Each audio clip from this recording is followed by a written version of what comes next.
Then we have a different problem, don't we? And we gotta figure out how to fix it.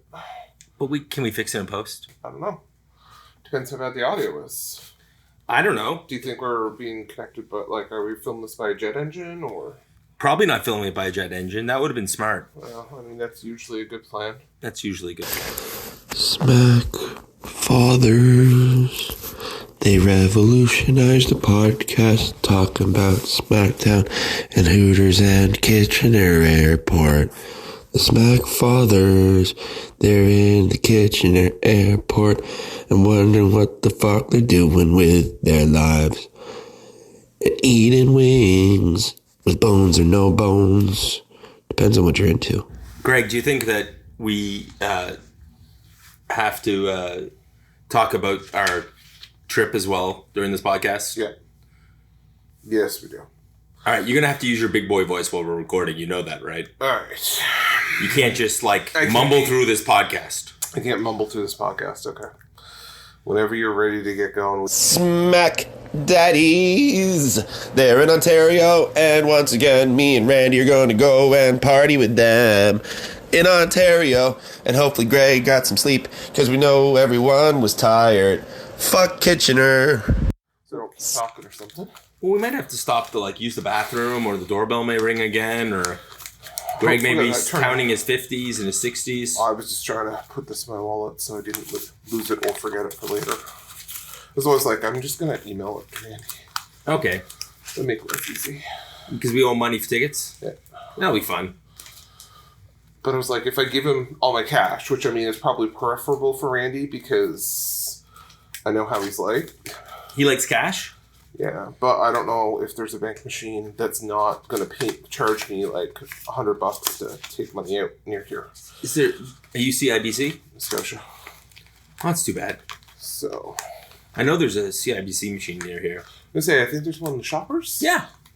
So, I mean. I might run over and grab some more cash. Yeah.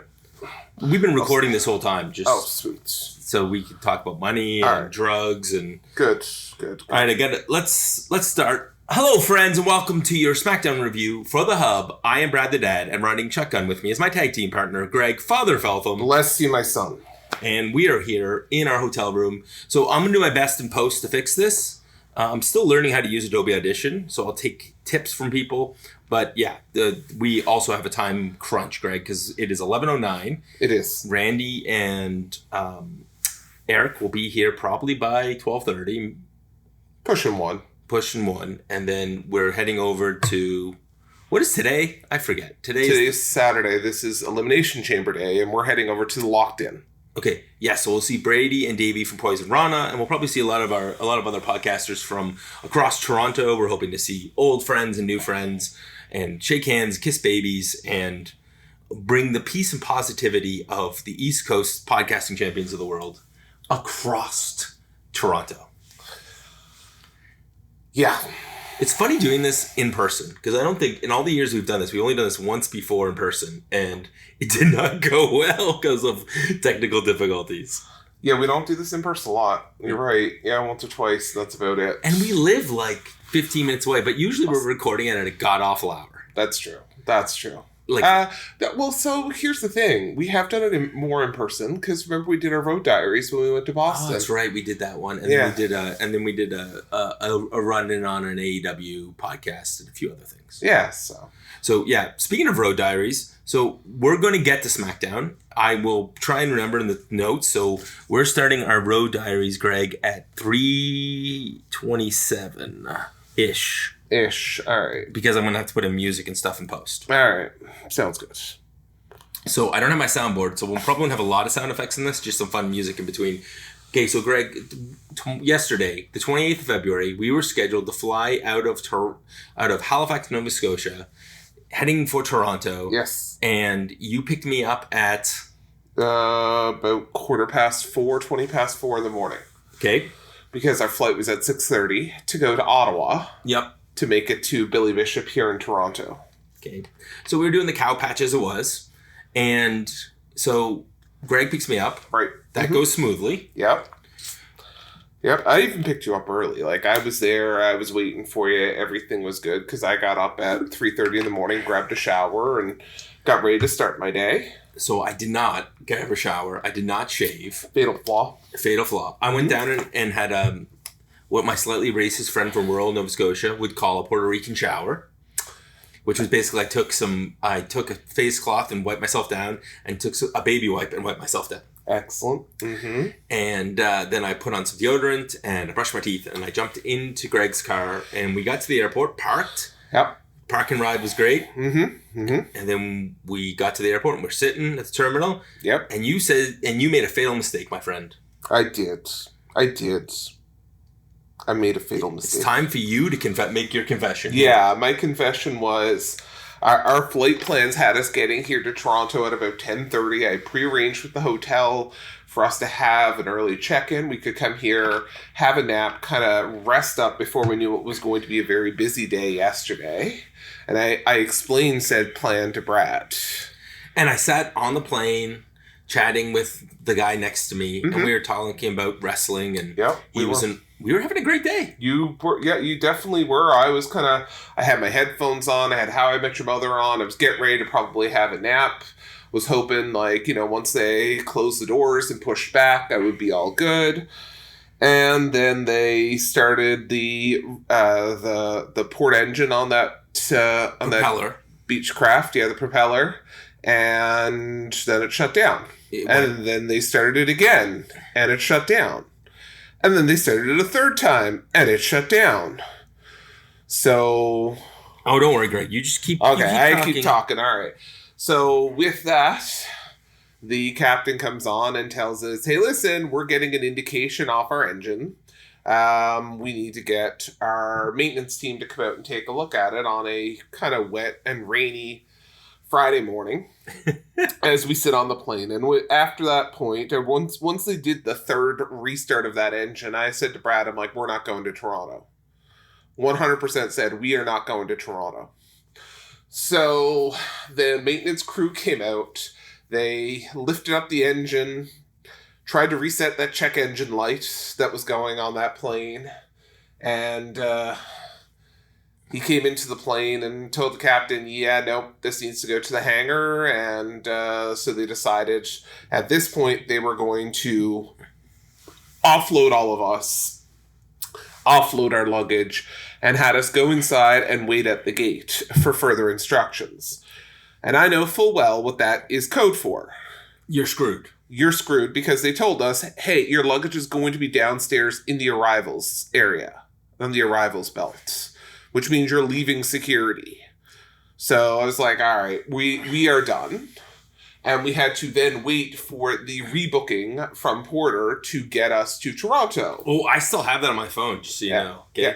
So we are now hitting at about 7:30 in the morning. Brad's going to get exact times on us now as he goes back, as I'm kind of stalling. You are pissed at this point. I was at this point. I was like, let's talk about our feelings. This trip was not going to happen. Greg's talking about his feelings. Good. Yeah. So we got a time on this yet? Yeah, we were rescheduled to fly. No. What time did this happen in the morning? Oh, the time frame we got rescheduled was at 7:15. 7:15 in the morning. Okay.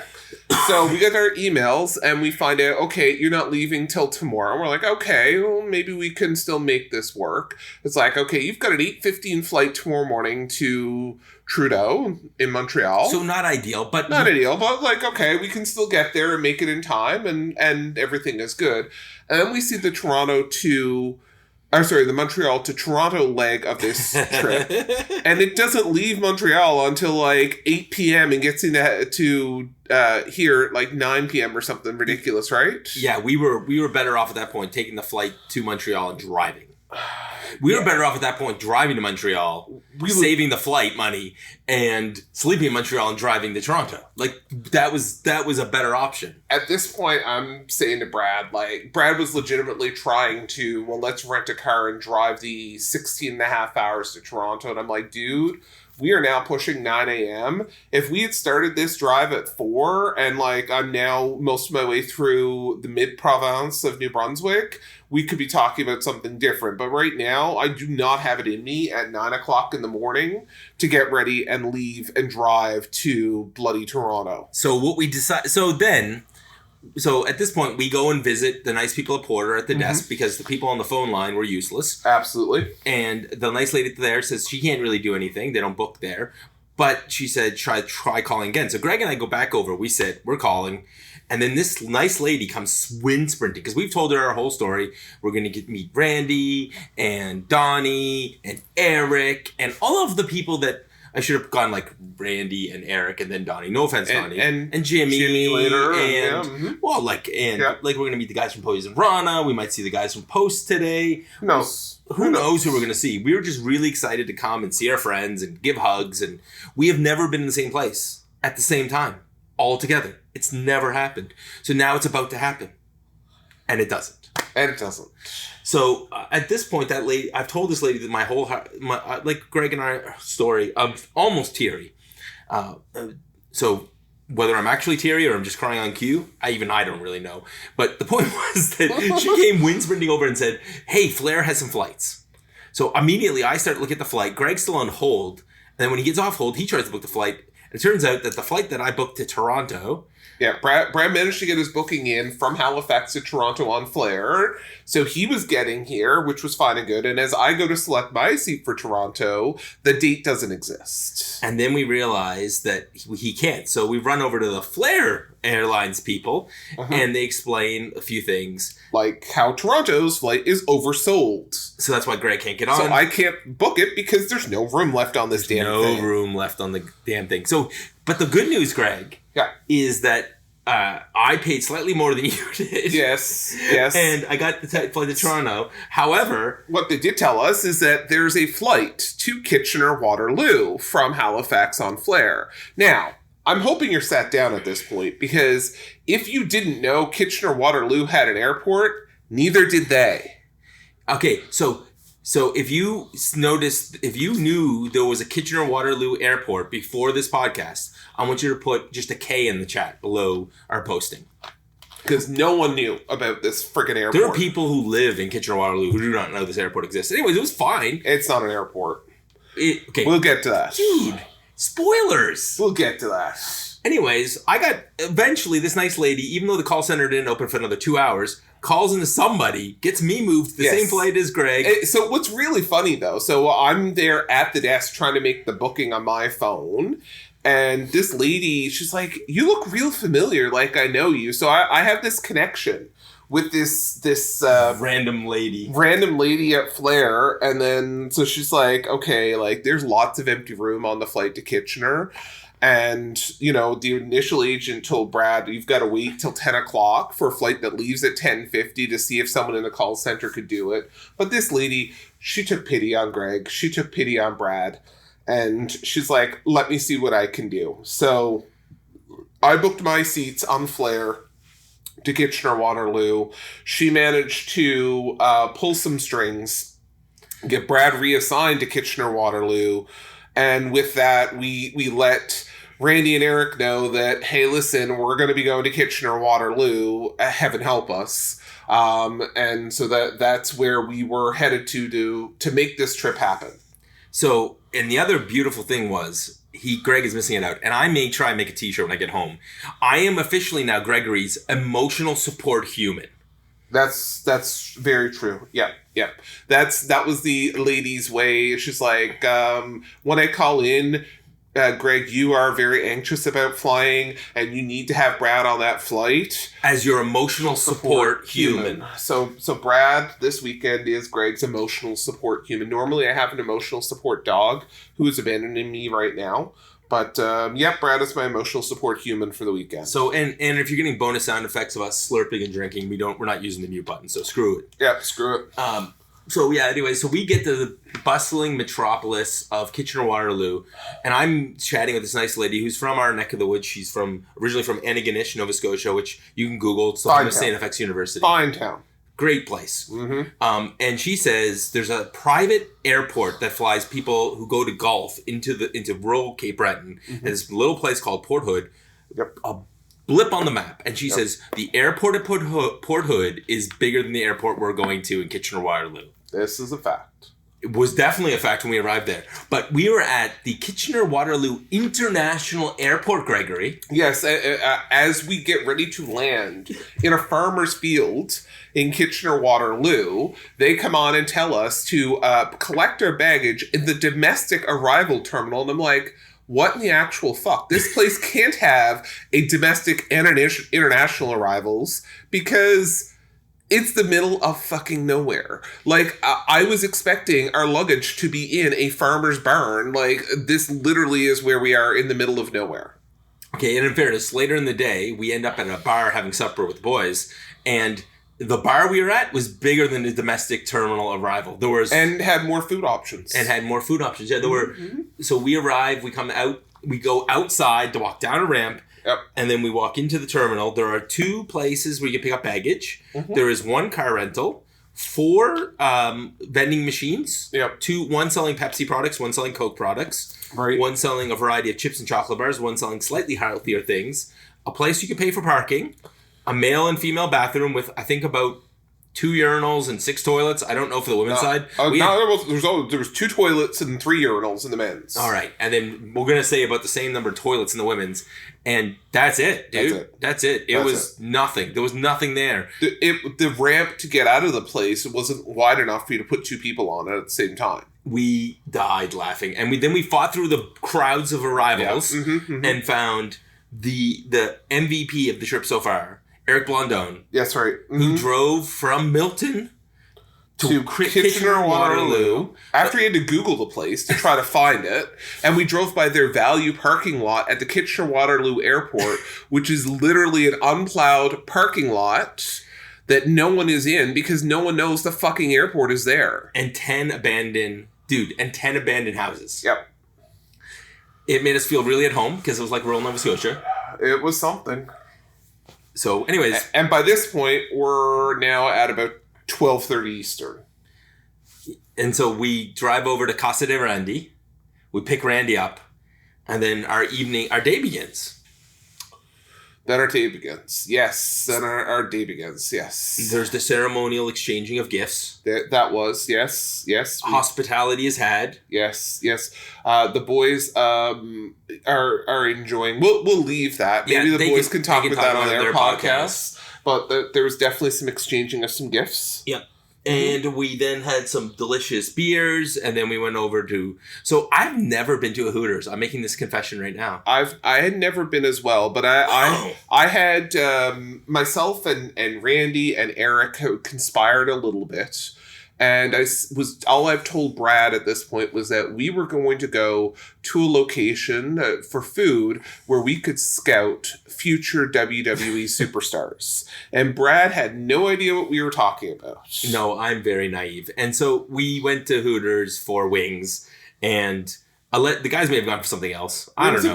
Wings of beer. That's what we went for. And I got to try a Jager Bomb, which I've never tried before. You did. Yeah, you got a Jager Bomb. I got Molson Export, which is something I love. I asked for Eric or Randy to pick me up a case from the hotel room, but was told that it has been sold in Ontario since 1972.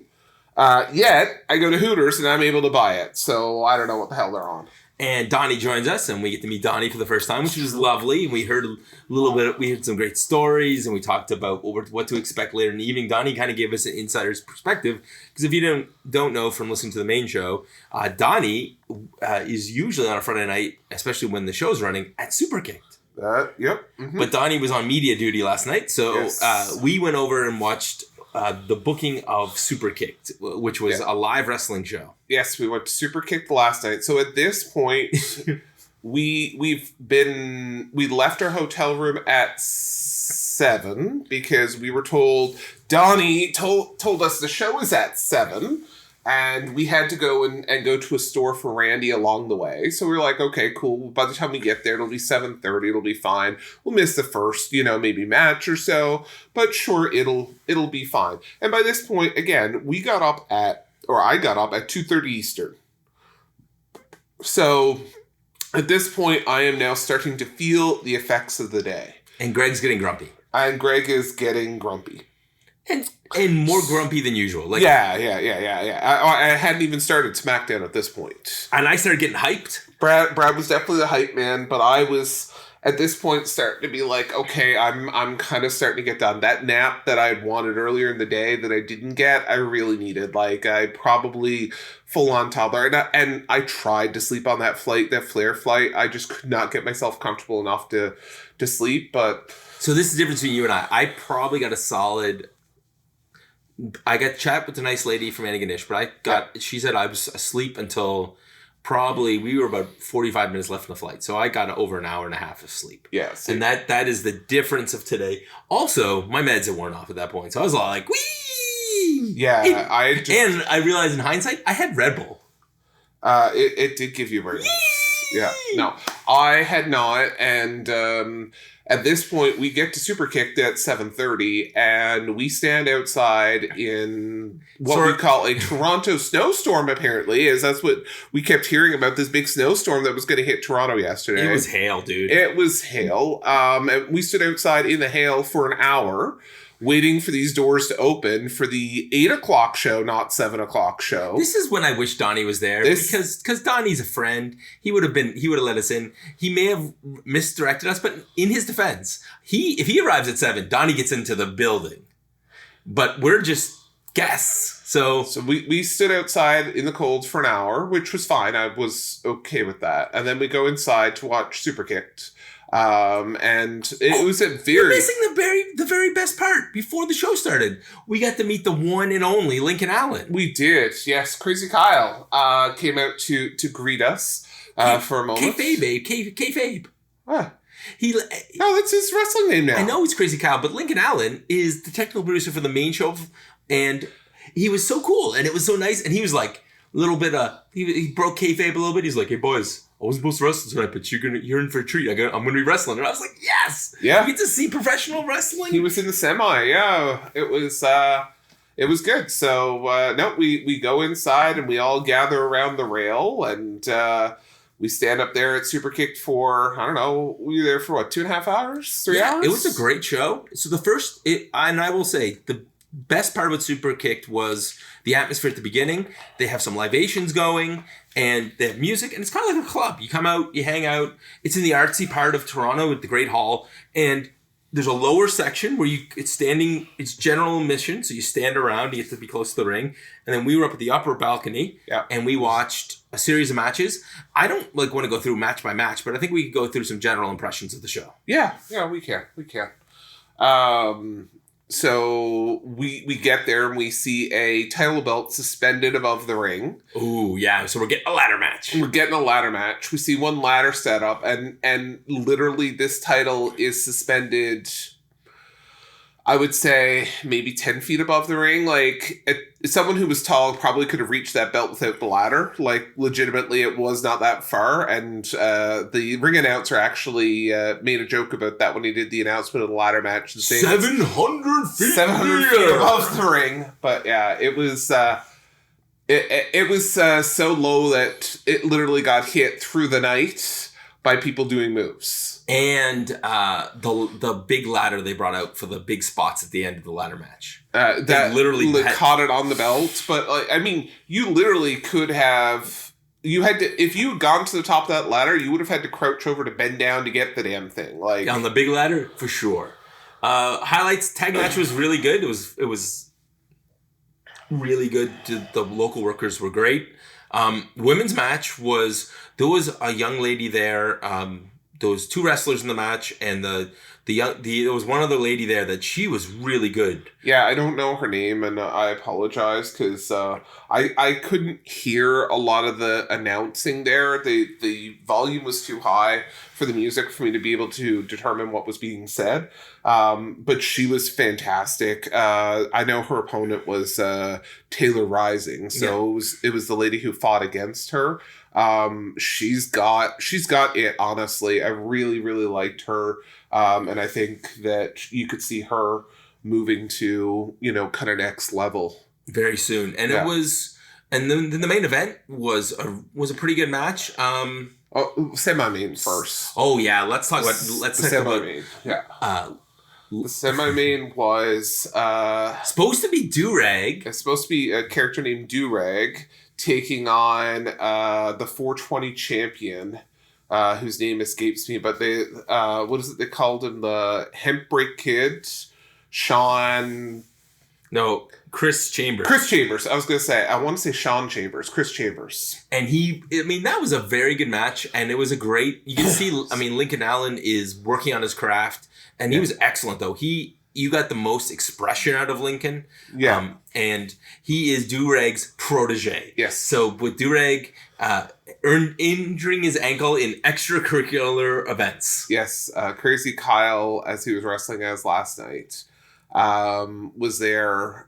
And yeah, he did some amazing. It was really, really fun event to watch that. So we're super glad that we went. Yeah, and I want to buy Lincoln Allen / Crazy Kyle some branded Durags. Yes, especially because he's a white boy wearing a Durag. I feel like there are a bunch of wannabe hood boys that would buy Durags. I was going to say a kinship to you because I know when you clean.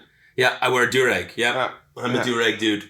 You are. Mm-hmm. I like them. We're not allowed to call them Durags as white people, though. I'm supposed to call it like a headscarf or head covered. I don't know, like a bandana maybe, because I may have adrenaline in my soul, but it don't have any melatonin.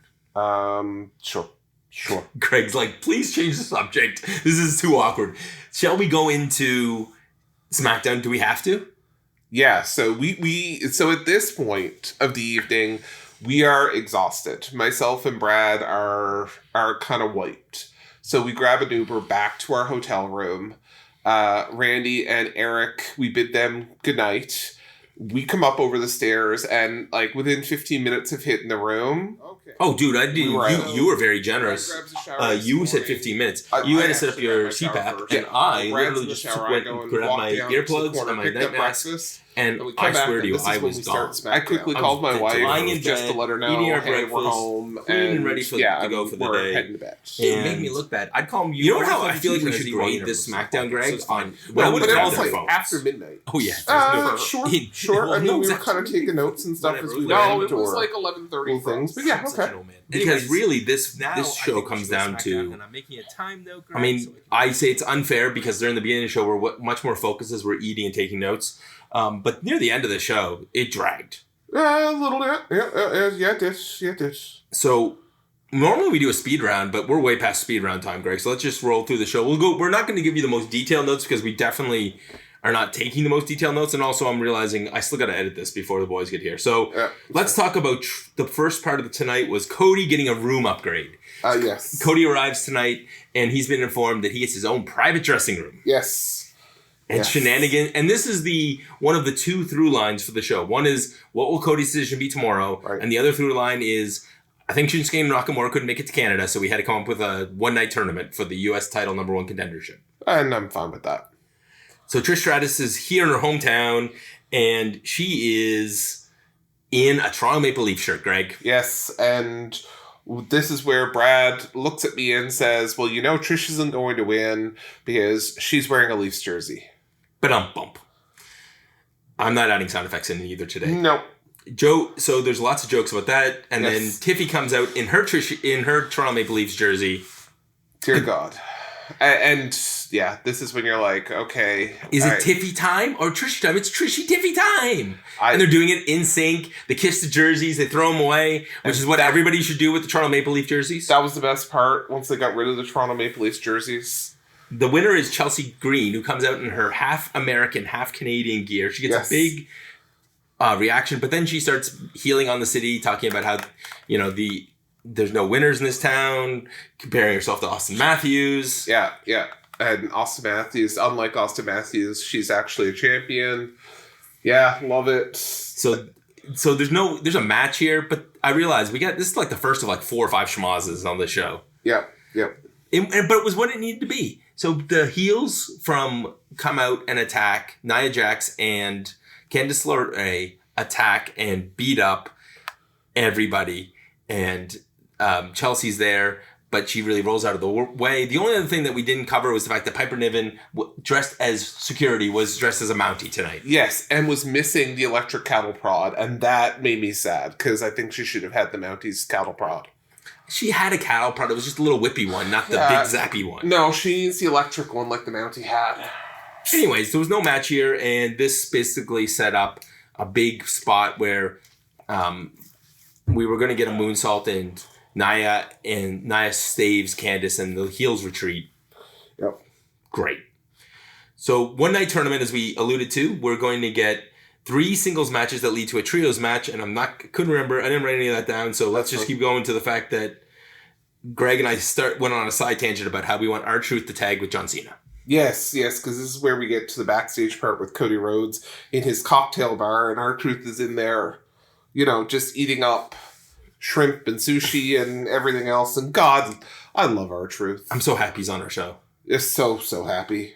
And then he's like, man, maybe you should take The Rock's deal, because this is the kind of benefits you get, brother. Yeah, and he wanted jelly rolls next or something? Yeah, he wanted jelly rolls added to the buffet. But Truth was smart. He was eating the shrimp. He was protein loading. Yeah. So we finished that, and then we go into Andrade versus Jacob Fatu. Yes. This is after the fact that originally it was Solo that was going to be in this, but he put Jacob in it, called to play so that Jacob could become the U.S. champ. And there's a lot of Andrade high spots. There's a commercial break, but this match ends with Jacob hitting an Impaler DDT and his incredible moonsault. And then Greg points out something that I've never thought about before. This is the stuff that makes me kind of pull what little hair I have left on my head out. So in this match... we're going to call this... I'm actually going to credit the source. So we had a conversation earlier in the night with Donnie in the room, and Donnie talked about one of his roles of Superkick is to make sure that people aren't working the same body part, that they coordinate their finishes. Yeah. And I feel like Donnie should have been at least been brought in as a consultant for SmackDown last night. Because obviously, when you have Tiffy there, she has the world's prettiest moonsault, and honestly, I don't think that there's one better at this point right now.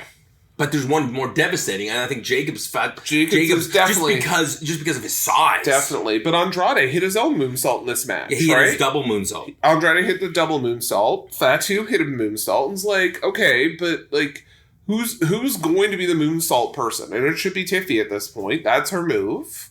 Yeah, Jacob has enough shit that he can do. Yeah. So, anyways, or Andrade doesn't need to use his moonsault. Yeah. I just pick it. So Greg went off a little bit there, and he was not wrong. So Donnie, there you go. You've passed on some knowledge that we used tonight. So and then we're supposed to have a tag match after the fact that Legado confronts the Street Profits, saying that the Street Profits are mad they didn't get their tag match. Legado wants an apology, and this leads to Legado versus the Street Profits, which leads to schmaz. Yeah, another schmaz. Everybody's fighting. And none of these guys are on the PLE. So they all got flown to Canada to have a brawl. You would swear that there was kung fu being done. Everybody was kung fu fighting. Yep. Okay, that's enough. All right, Craig, I just looked at this and I was like, what the hell is this here for? What's this? No, the tag, this tag thing. I was thinking about, they flew 10 wrestlers, put them up in hotels, just to schmaz. Whatever. Padding the show. The show. On the other hand, there was way less recaps. Yeah, it wasn't bad. It wasn't bad at all.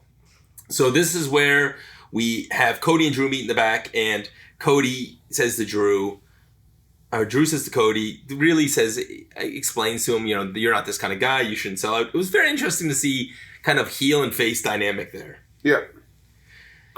And then Drew apparently just keeps walking and walks out to the arena, and he gives the best line. You live long enough to be you either die as a hero or live long enough to become a hypocrite. Yeah. And he calls out John Cena for calling his shot into this match. Right. And this becomes so we've already had our John Cena highlight package, and Drew literally rolls out, cuts a promo on John Cena. Right. He doesn't get very far because Damian Priest comes out. Was it Priest is next? Yeah, Priest is next. And what does Priest say anything other than the fact that he beat Damian in this one? And they reminisce about their last match in Toronto?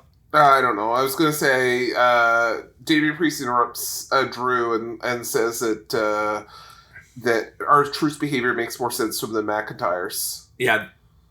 And then we get Seth Rollins. I love Seth Rollins' gear. Greg goes mild. I cannot handle Seth Rollins anymore.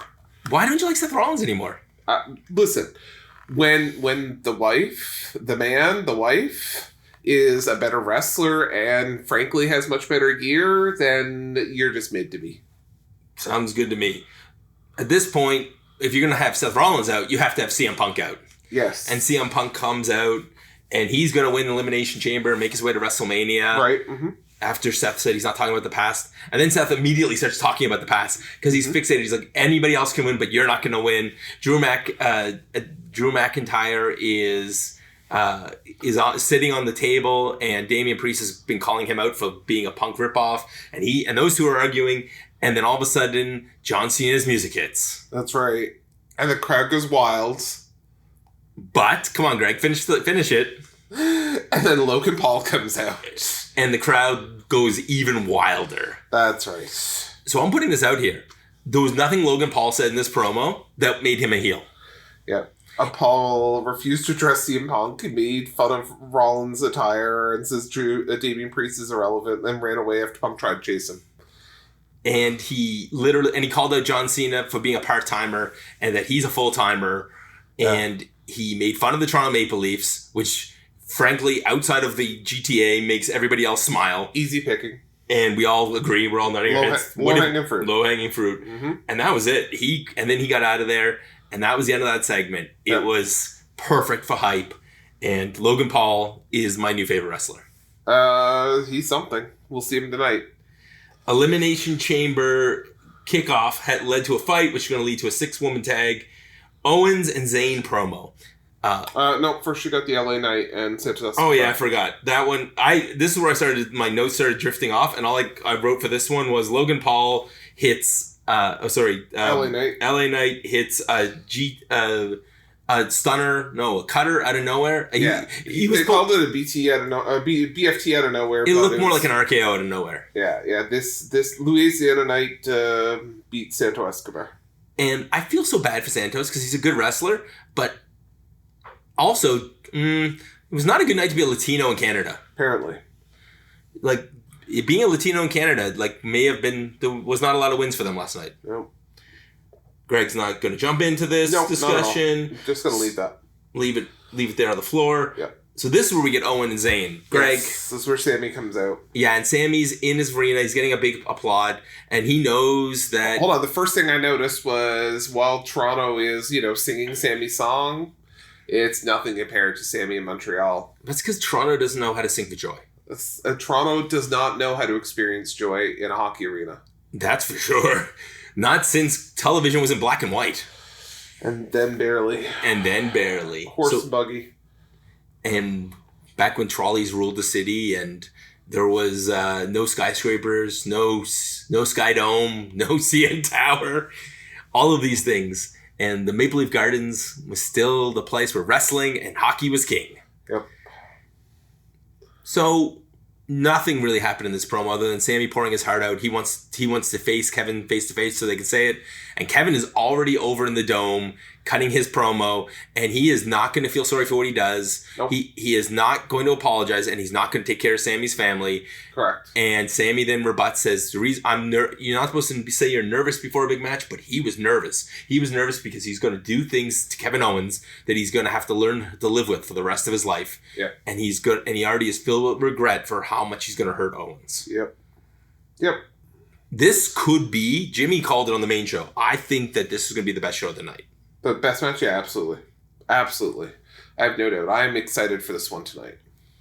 So we're getting ready now for our 6-woman tag. Oh, first we get The Miz and Carmelo in the back. I forgot all about this. And then they're practicing their lines like Mellow Don't Miz. And... what was the other one? It was another really good one. They landed it. Yeah. And... it was something for him. Oh, yeah. Miz is him. Yeah. No. Greg, you have it. Yeah, I don't remember. Doesn't matter. So they cut a great promo. See, this is where I started drifting off and I started looking at my phone more than taking my notes. Yeah. So Raquel Rodriguez and oh my gosh, Roxanne Perez, who gets the pinfall in this match. Oh, versus, no, before that. You got to do the U.S. Championship round 3. Oh, did that match happen before that? Yeah. I thought it happened afterwards. No, before. Oh, we had yes, because right after that, Carmelo comes out, and Carmelo versus Braun Strowman. And at this point, you can see the Bloodline plan come in. They are going to attack Braun with a steel chair. They hit him. Solo hits him, and Braun doesn't react at all. Right. But the chair ends up through all the Bloodline shenanigans in the ring, and Carmelo Hayes, in the smartest move I've ever seen, channeling his inner Eddie Guerrero, hits the chair against the thing, and then lies down while he's holding. He throws the chair to Braun after he hits the mat, and then lies down holding his head as if he's been smashed. And I literally lied down on the bed when I was cutting that, so sorry about that if the audio went wee ooh wee ooh. Yeah, but it was perfect, and it covered everything, Greg. He didn't even break a sweat in this match, and it meant that Braun didn't have to bump. Yeah, Braun didn't have to bump. Carmelo, literally was in the ring for what, minute and a half here before this all happened? 5 minutes max. I don't know. And it was beautiful. It got Carmelo further, which made the 3-way match way better. And it protected Braun. It was great. Yeah. Braun didn't lose anything losing to Carmelo. Carmelo actually is now beating Braun a lot, which is funny. Okay, now we get to the women's match, which I really enjoyed this match. Bianca, Naomi, and Bayley lose to Liv, Raquel, and Roxanne Perez. Roxanne Perez hits the Pop Rocks for the win. It's great. It's a great match. Go back. This would probably be one of the better matches of the night. And then, of course, at the end, Alexa sneaks in because she's the 6th woman in the Elimination Chamber, and she hits Sister Abigail. The Abigail DDT. Yeah. Mm-hmm. The Sister Abigail. Yeah, it's like a version. It's a twist on the Sister Abigail. Yeah. And she leaves Roxanne laying. Yeah. And we'll talk about who we think is going to win in about 4 minutes. Okay. So, Andrade versus LA Knight, we already covered. So now we're down to the last match of tonight. Yeah. Which was LA Knight versus Carmelo Hayes and versus the first winner of the night, Jacob Fatu. This was a good match. Yes. What was your highlight of this match, Greg? Highlight of this match, I actually think that the ending was the best part of this match. Go ahead. So the ending of this match was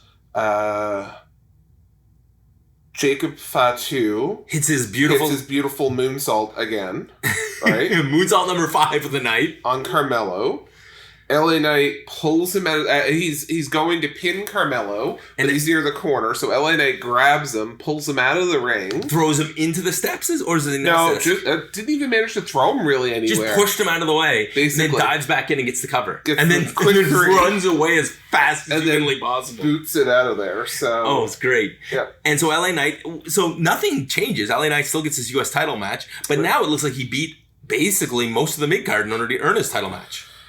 Yep, so that's where we are. And we then head to our main event segment, which is the part that this show went off cliff. Yes. Cody Rhodes comes down to the ring, and Michael Cole's kind of grilling him about what decision is he going to make. How is he going to choose? This is after he's interacted with CM Punk in the back, and CM Punk says, I know you. Young Cody would have told The Rock to would have told him to stick his offer. He's like, I want you to take The Rock's offer. I want you to take it, turn it sideways, shine it up real nice, and we all know where he wanted him to stick Rock's offer. That's right. So Cody's out, Michael girls him, and then it turns out that before Cody really gets to talk, Michael Cole gets told, hey, we have a gift for you, and it's a truck. Yeah. Greg, do you want to try and guess what vehicle this was? This was a Cody Rhodes pimped his ride, or The Rock pimped Cody's ride with Cody Rhodes' American Nightmare written all over it, red Ford F-150 or something. Yeah, I don't know. It may have been a Chevy, it may have been a Dodge, but Craig and I are car guys. And then The Rock cuts the worst promo because it had to be like, no matter what our podcast sounds like, it won't sound worse than The Rock's one because they were next to a jet with a jet engine, so you could tell that they had already tried to figure out how to isolate The Rock's voice. It was crappy. And The Rock is flying to Toronto, and he wants him to be his brother, he wants him to be his cousin, his doesn't want to break his heart, and he's going to give him a special weightlifting belt which has Dusty's death date on it because that day that The Rock's heart was broken because Dusty died, and he doesn't want Cody to break his heart in Toronto. Yep. So go back. You can go back. I highly recommend going back, watch it. If you're going to watch Elimination Chamber, put this on instead of the pre-show and watch it on Netflix at 1.5, just like we did. 100%. So let's go through tonight's Chamber. Sure. Why don't you look up the matches, and I will make a note. A few minutes later. Greg, this was a lot longer than we intended it to be. We are now approaching 45 minutes. Okay. Well, let's go through these matches that are listed as of noon on Saturday on the website. We could have a very expensive bet for this. You know that. I do not want to bet anything near this because collecting on a bet right now could end up with us going and doing things we probably shouldn't. Oh, I meant that if we just bet a beer, whoever has to buy the loser a beer at Skydome would be like, it's like a $50 bet. Oh, it's like us going to AEW and paying $60 for 2 beers at those Sam Adams. So, all right. Let's go through this. So, let's start with the Tiffany Stratton and Trish Stratus versus Nia Jax and Candice LeRae tag team match. So, I think we're both in agreement that you wear Toronto Maple Leafs jerseys and you lose. As much as I hate that, yeah, I think that's exactly what's going to happen. I think Trish is taking the pin. Possibly. I mean, it would be nice and feel good if I think this is going to be your cool down match. I think this is the second match on the show after one of the first chambers. Okay, and speaking of which, let's start with the women's chamber. Okay, so because the women's chamber I think will kick off tonight. Okay, Liv, Bianca, Alexa, Bailey, Naomi, and Roxanne Perez. Okay. Greg, do you have a pick here? I have a pick. I think Alexa's winning this. Because this would take on Rhea, right? Winner's going to take, theoretically, on Rhea, unless we're going to get a title switch. But I would say Rhea, 95%. So, I think this is going to be Bianca. Okay, and who attacked Jade? I think Jade was attacked by Bianca. I think that Bianca's going to come out with the win tonight. Oh. So I think that Naomi attacked Jade, and we're going to get Naomi and Jade at WrestleMania, and Bianca's going to be torn and try and stay out of it.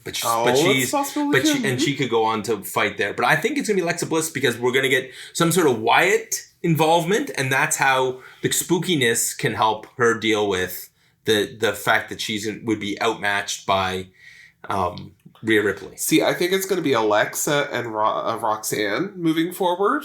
So that really puts us as Liv or Bailey kind of left in your scenario. Yep. And Liv's already got a championship process to run through with Raquel. So, I mean, maybe it's Bailey that comes out of this. So Bailey and Roxanne have been feuding on NXT, and that's unresolved. So I think that's where those two are spilling off. That could go too, right? So I don't know. There's This is a really good... So we're sitting here going, there's 6 women there. We feasibly could see anybody maybe other than Naomi and I would say Liv Morgan. I would say those are the 2 that are the lowest in probability. If I was betting, I would not bet on either of them. Yeah, but there's arguments to be made for every one of these that could actually work. So I think that's exactly what you want.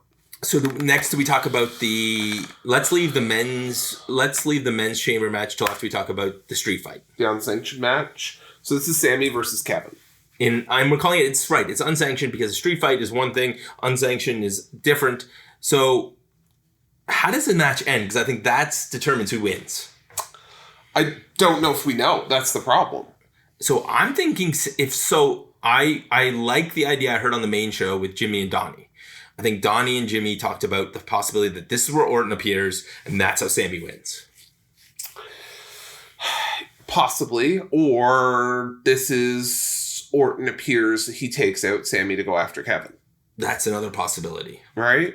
So I don't think we need to pick this match. I think we can just leave those 2 scenarios there. The other option is that Kevin Owens wins and goes on the face of Orton, and Orton's not involved in anything. Kevin Owens could win this clean. I don't see a scenario where Sammy wins this clean. No, there's no scenario where it can't, because Sammy is an underdog, and it won't hurt him to do that. The only problem with this is I have no idea what they're doing with. I think Kevin Owens and Randy Orton are a match at WrestleMania. I do not want to see Sami Zayn spinning off with Karrion Kross. Yeah, no. All right, let's go. Let's move on to the men's match, the men's chamber. So this is Cena, Punk, McIntyre, Paul, Priest, and Rollins. I'm going to say I truly believe that CM Punk is not winning this. I think until yesterday I thought it was John Cena, but now I think there's a distinct possibility. So I'm between CM Punk and Drew McIntyre. I think one of them is going to side with The Rock and become The Rock's chosen one to take Cody out. So I'm leaning towards. I initially was 100% saying like this has got to be John Cena. I've now moved into the camp of Drew McIntyre. I think this is Drew and Cody going forward. And I don't know how we pull Cena back in and what Cena's going to do for Mania, but I really think this is going to be Drew. And I'm not even sure what the fuck they're going to do with this whole Cody Soul thing. And I'm not looking forward to that tonight, if I'm being honest. If you listen to the main show, I think it's more this is like a mafiosa thing. It's a Godfather. Make them an offer you can't refuse kind of thing. So Rock's going to pick a champion. What if it's John Cena? And John Cena, we get the John Cena heel turn for a part of this run. I don't think it's going to happen. I really don't. I don't see it. There's too much money to be made selling his merch. Yeah. And the fans don't want to boo Cena. So, I mean... Well, they do, but they don't, right? They want to boo, like, kind of way. Punk. I really think it could be Punk tonight. I think Punk could turn heel and... See, I think you've got Punk. I think you've got Rollins. I think you've got Roman Reigns setting up for Mania. And you could put Drew in that mix as well. Okay, so... Yeah, and I think that's the most interesting thing about this year's WrestleMania is there's... Everybody you just named needs a match. Yeah. And most of them need either a singles match or a big tag match. There's a lot of bodies to get on that card. There is. So that's why it's now 2 nights. Wait till they decide that they're going to make it 3 nights. So week-long WrestleMania. Yeah, that's what we're getting to. Okay, we should get ready and shut this down and get ready to head out to our first event of the day. Right, so we're going to see the Raw Dogs in a few minutes. Listen to their show on Mondays. Tuesday mornings as they break down Monday Night Raw. You can listen to Storytime with Jimmy, which comes out on Sunday mornings. I'm sure that we'll get some Toronto-centric story this week. And then, because if this was like 4 hours later, we would know what the story was. And listen to Donnie and Jimmy on TSN Radio, but also here on the Hub. They'll be covering the main show and talking about all of the fallout. And I'm sure some great stories from their experience at Elimination Chamber. And we may be back later. We'll see. We the ones.